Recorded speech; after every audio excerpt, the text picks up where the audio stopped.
You're listening to the Kilcullen Diary podcasts, stories in sound from a village grown bigger.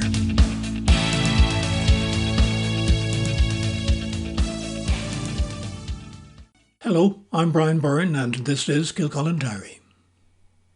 The work of two Kilcullen Third Year students for their BT Young Scientists project could become a template for the HSE in communicating details about COVID-19 or anything else. Because their presentations on vaccine information, devised by Emma Cremin and Charlotte Darby of Crossant Passion College, have proved far more effective and comprehensible than those provided by the state body. Their project is entitled Simplifying and Understanding the COVID-19 Vaccine, and when I spoke to them, Charlotte told me how they've become interested in the idea. Well, me and Emma, we both have siblings in first year, and we found even ourselves what the government was giving out was quite complicated. So we wanted to see if first years in our school and could really understand. Even ourselves, we found it quite overwhelming sometimes, just all the big words and complicated information. So we felt we kind of wanted to investigate whether simplifying it and using more age-appropriate language would just help younger people to understand it a bit better. Now, taking a simple survey to gather data on comprehension would be a straightforward way of doing this project, but the results would likely also be less comprehensive. Emma and Charlotte decided that it merited a much more detailed and scientific approach. We decided that we would create two different presentations, so PowerPoint presentations. One of them used solely information from the HSE's website, and we gave that presentation to 3 of our 6 first-year classes in our school. And then we created a second presentation, which we used the same information but reworded into more accessible, age-appropriate language, and presented that to the other 3 first-year classes. And before and after the presentation, we gave both of the classes the same questionnaire, which contained questions which allowed us to figure out how much information they correctly understood about the COVID-19 virus and the vaccine. The girls took their time in preparing the presentations and their questionnaire. As good scientists, they were conscious of not influencing the results by their own thoughts.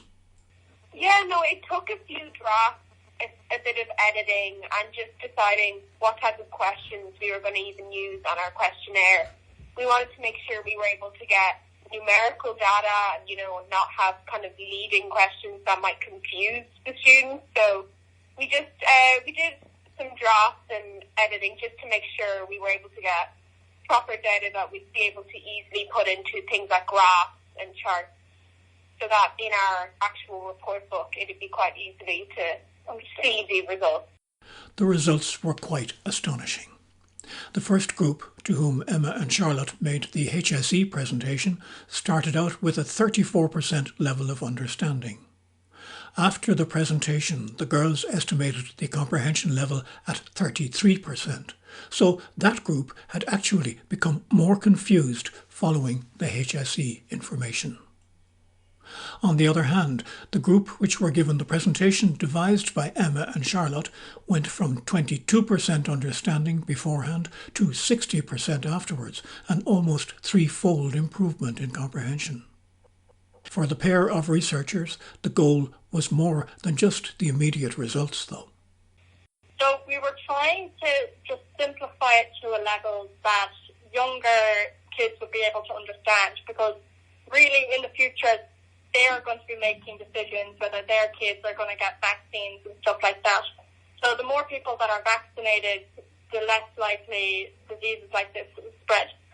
So we went about it just thinking it from their point of view, not trying to use overcomplicated words and trying to bring it down onto their level. Yeah, so we used a lot of kind of key words and just simplified definitions and even diagrams and things like that, just to make it a bit more understandable.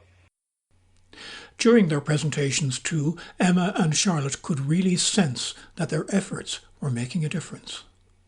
There was was a lot more engagement we found in our ones where when they got the HSE one, they got very bored quite easily and started losing attention. But where we get our presentation, there was a lot more engagement with asking questions and stuff like that. We presented it to them ourselves, and we felt that when you're giving the reworded, the simplified one, it was a lot. People seem to be a lot more interested in it. We're both very interested in science. We do really enjoy the subject in school, and COVID and things like vaccination and things like that, it's quite like a big topic at the moment, and we were just quite interested just to see, even ourselves throughout the process of creating the project, we've learned a lot ourselves, and it's been really interesting. Emma and Charlotte are both very appreciative of the help they were given by CPC guidance counsellor Dennis Dennehy and science teacher Eleanor Higgins. Due to the pandemic and related restrictions, the BT Young Scientists competition is again this year being held virtually, and an online portal for all the entries will be open to the public from 12th of January. It's quite probable that among the first rush of viewers will be officials from the HSE's communications department. The girls already have a letter ready to send with their results as soon as the portal opens. It will not be a red letter day for the HSE, one presumes. More like a red faces letter day. I'm Brian Byrne. This is Kilcullen Diary. My thanks to Emma and Charlotte for taking the time to talk to me, and thank you for listening.